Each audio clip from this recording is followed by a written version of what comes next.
Okay, Assalamualaikum warahmatullahi wabarakatuh dan salam sejahtera. Okay, hari ini bertemu lagi kita bersama saya Cikgu Adi. Okay, hari ini saya nak kongsikan beberapa tip dan juga trik yang kita boleh gunakan dalam Microsoft PowerPoint supaya kita dapat hasilkan sebuah presentasi yang lebih profesional lah. Okay, tip ini sangat berguna jika anda seorang guru ataupun pentadbir dan juga mungkin seorang pelajar yang akan membentangkan anda punya kerja kursus dan sebagainya. Okay. Jadi saya gunakan Microsoft PowerPoint yang paling latest lah, yang disediakan sekali dalam Office 365. Okey, tapi setakat saya sedia maklum, shortcut sahaja ni pun masih boleh digunakan lagi untuk Microsoft PowerPoint yang versi yang lama-lama lah. Okey, jom kita mulakan. Okey, di sini saya ada presentation saya.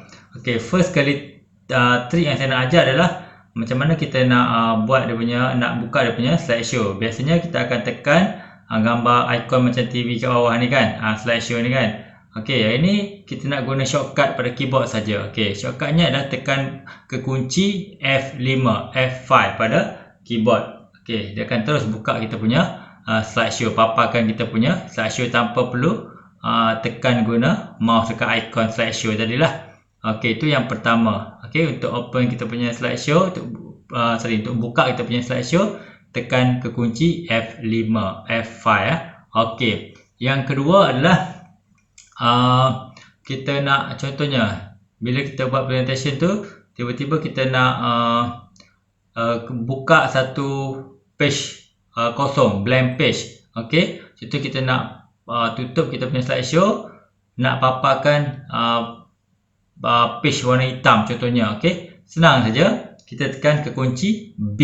Okey, B for black. Kita tengok dia akan terus hitamkan kita punya slideshow tadi. Maksudnya kita akan dapat satu blank page berwarna hitam. Dan kalau tak nak warna hitam, satu lagi pilihan warna putih. Kalau nak warna putih, tekan ke kunci W. Dia akan paparkan warna putih. Di sini kita boleh conteng lah kat sini ya. Nanti saya ajar macam mana conteng dia.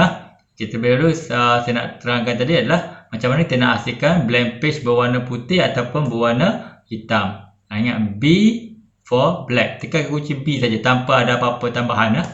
B untuk black, W untuk tukar paparan kita menjadi warna putih tanpa mengganggu slide kita yang sedia ada. Okey, kita tak kacau pun slide kita tadi ya. Slide ni masih ada lagi. Kita keluarkan page tadi, page warna putih ataupun page warna hitam tanpa kacau slideshow kita. Okey, itu tip yang pertama. Menukar slide kita menjadi blank page berwarna hitam ataupun berwarna putih. Okey, tips yang ketiga adalah kita nak bergerak daripada slide pertama ke slide kelima. Contohnya kita nak jump terus kan. Okey, ataupun nak bergerak ke slide yang paling last dan sebagainya. Okey, contohnya macam inilah. Kalau kita dah habis buat presentation, tiba-tiba ada orang bertanya kan, kita nak buka balik slide yang sebelumnya. Contohnya kata kita nak buka slide yang ketiga. Okey, kita dah habis slide itu, nak buka slide ketiga. Senang saja, tekan nombor slide tersebut dan tekan button enter. Contohnya saya nak pergi slide yang keempat. Saya tekan nombor 4, saya tekan enter. Okey, anda boleh lihat di sini ada kita dah pergi kepada slide yang keempat. Okey, kalau nak pergi slide ke-6, tekan nombor 6, tekan ke kunci enter. Dia akan terus jump kepada slide yang kita nak. Okey, senang saja, tekan nombor slide dan tekan enter. Okey, boleh? Okey, seterusnya kita nak annotate kita punya slideshow ataupun kita nak buat contengan sikit lah. Kita nak conteng kita punya slide. Contoh kita nak gariskan poin-poin penting ataupun nak bulatkan poin-poin tertentu lah. Okey, kita nak guna pen, fungsi pen. Senang saja, tekan button Ctrl P. P for pen. Jadi kita boleh conteng kita punya slideshow tadi lah. Kita nak gariskan contohnya ni kan, poin penting kita nak gariskan ataupun nak bulatkan perkataan-perkataan yang penting. Kita nak gunakan pen tadi. Senang saja, tekan Ctrl P, CTRL dan juga button P sekaligus Okey, boleh? Okey, itu untuk pen. Kalau kita nak padam, padam guna eraser. Jadi dah boleh agak kan, kunci dia Ctrl E untuk eraser. Okey, dia akan keluar macam pemadam ni, kita boleh padam lah. Okey, tempat yang kita nak padam. Okey, Boleh ingat Ctrl E untuk eraser, Ctrl P untuk pen. Okey, ni pen. Okey, Ctrl E untuk pemadam. Okey, boleh ya? Ctrl P pen, Ctrl E eraser untuk padam. Jadi macam mana kalau kita nak padam sekaligus? Kalau Ctrl E tadi dia akan keluarkan pemadam ni, kita akan padam satu-satu lah. Okey. Kalau nak padam sekaligus, nak cepat kan? Kita dah contoh tadi, kita tak nak save dia. Kita nak hilangkan terus, just tekan ke kunci E untuk erase. Tengok, tekan sekali tekan E je, dia terus hilang. Okey, boleh. Ctrl E dia keluar eraser, kita boleh padam satu-satu yang kita dah conteng tadi. Tapi kalau kita tekan E sahaja, dia akan padam semua sekali. Okey, boleh. Okey, seterusnya, okey, tadi kalau tadi Ctrl P untuk pen kan. Sekarang ni saya nak keluarkan highlighter pula. Kita nak highlight point-point tertentu. Okey. Kalau pen, Ctrl P. Untuk highlight, kita tekan Ctrl I. Okey. Dia akan keluar macam huruf I ni. Okey. Jadi kita boleh highlight lah. Okey. Nampak? Highlight. Beza dengan pen. Pen dia haluskan macam pen lah. Highlighter dia tebal macam ni lah. Kunci dia apa tadi? Ctrl I. I ni kalau nak senang ingat macam ink lah. Ink ataupun kalau tengok sini dia punya simbol ni macam I tebal kan. Highlighter ni I tebal ni. Okey. Jadi boleh ingat Ctrl I untuk highlighter lah. Okey. Kita nak highlight point-point yang kita nak lah. Okey. Kalau nak padam tekan. Kalau nak padam sekaligus tekan E. Tengok dia hilang terus. Boleh ya? Saya ulang balik. Ctrl I tadi untuk keluarkan highlighter. Ctrl P untuk keluarkan pen yang kecil macam ni lah. Halus. Pen dia lebih halus lah. Okey, Ctrl I highlighter tadi dia lebih tebal lah untuk fungsi highlighter lah. Okey. Okey, seterusnya highlight dah. Okey. Katakan kita nak, okey, biasa kalau dalam PowerPoint kita nak keluarkan biasa dia keluar anak panah kan. Okey, kita nak keluar anak panah, tak nak anak panah, boring anak panah kan. Kita nak buat bentuk laser pula. Macam laser kan. Walaupun kita tak guna laser, senang saja kita tekan Ctrl L untuk laser. Tengok ada keluar pointer yang seakan-akan laser lah. Okey, acah-acah laser lah. Walaupun kita bukan guna laser, kita guna mouse biasalah. Biasa kan arrow kan. Ni kita nak keluar bentuk macam laser. Arrow tu macam laser. Okey, macam mana kalau kita nak kembalikan balik? Just tekan Ctrl A untuk arrow. Ctrl A untuk arrow. Ctrl L untuk laser. Ingat Ctrl L untuk laser. Ctrl A untuk arrow. Okey. Okey. Seterusnya. Okey. Yang ke-9 lah saya rasa. Okey, yang ke-9 contoh dalam slide cikgu tu, cikgu ataupun tuan-puan nak zoom. Ada poin-poin ataupun tulisan yang mungkin kecil, tak nampak, ataupun gambar-gambar yang kita tak jelas, kita nak zoomkan gambar tersebut. Okey. Saya pernah tengok orang buat macam mana dia buat tahu?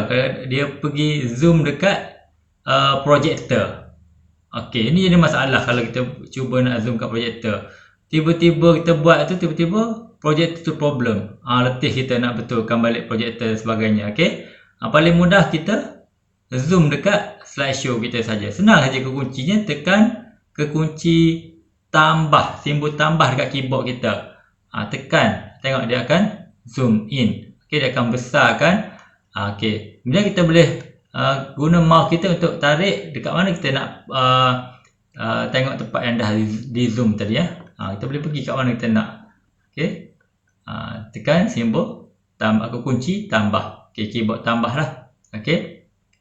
Kalau nak zoom out, nak kecil balik lawan dia, kalau tambah lawan dia tolak. Tekan ke kunci simbol tolak, minus tu. Dia kecilkan. Kalau kecil lagi dia jadi sama macam ni lah. Okey. Kalau nak besarkan dia, tekan dia balik. Okey, contoh sini kan.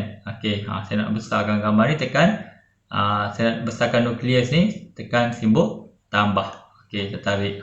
Ni nukleus. Kita nak tunjuk kat kita punya audiens lah, ataupun pelajar-pelajar kita lah, kalau anda seorang pencerah ataupun guru. Macam itulah dia. Tekan tambah untuk besarkan, minus untuk kecilkan. Okey. Boleh? Okey. Seterusnya. Okey.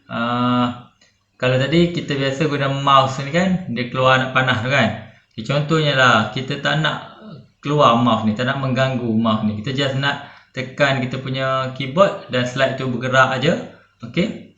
Senang aja, tekan ke kunci Ctrl H. Okey, sekarang ni mouse ni ada anak arrow ni ada kan. Kita tekan Ctrl H untuk hide dia. Sekarang ni saya tekan mouse saya, tapi arrow tu tak keluar. Walaupun saya gerakkan mouse ni, arrow tu tak keluar. Ctrl H untuk hide kan arrow. Kalau nak ada balik, okey, Ctrl A. Ctrl A untuk arrow. Ctrl H, hide kan dia, hilang. Ctrl A, dia ada balik. Okey. Okey. Dan habis ni. Okey, last sekali. Okey, bukan last lah, yang kedua last. Okey. Kalaulah tuan-puan tak ingat tadi yang saya dah bagi tahu banyak-banyak tadi, tuan-puan tak ingat, senang saja. Tekan ke kunci F1, F1. Dekat sini dia ada tunjukkan semua shortcut-shortcut yang ada, banyak lagi lah. Yang saya sentuh tadi, yang poin-poin yang penting saja, shortcut-shortcut yang penting saja. Jadi yang lain tuan-puan boleh tengok kat sini lah. Okey, untuk sebagai rujukan lah. Okey, yang saya beritahu tadi, yang kita boleh mudah nak ingat dan berguna pada kita. Okey. Okey, jadi last sekali, nak tutup, okey, nak close, just tekan button ESC ataupun escape. Ni tadi kalau kita nak keep pun boleh, discard pun boleh lah. Okey, boleh? Okey. Itu saja beberapa tip dan trik daripada saya yang boleh digunakan supaya tuan-puan boleh gunakan PowerPoint ni dengan lebih mantap lah. Okey. Kalau ada seorang pentadbir, bila anak buah anda tengok, anda dapat lebih pro lah dalam penggunaan PowerPoint. Okey. Begitu juga dengan pelajar-pelajar, anda boleh gunakan tip dan trik tadi, okey, shortcut-shortcut tadi, supaya anda dapat lebih advance lah daripada rakan-rakan yang lain lah, dapat impress anda punya pensyarah. Okey. Itu saja daripada saya, beberapa shortcut, okey, dalam Microsoft PowerPoint untuk menjadikan kita punya presentation lebih mantap lah. Okey, saya ulangi sekali, bagi siapa yang belum subscribe channel saya, okey, jangan lupa tekan button subscribe dan tekan button notifikasi untuk update-update seterusnya. Okey, sekian, terima kasih, semoga kita berjumpa lagi di masa akan datang.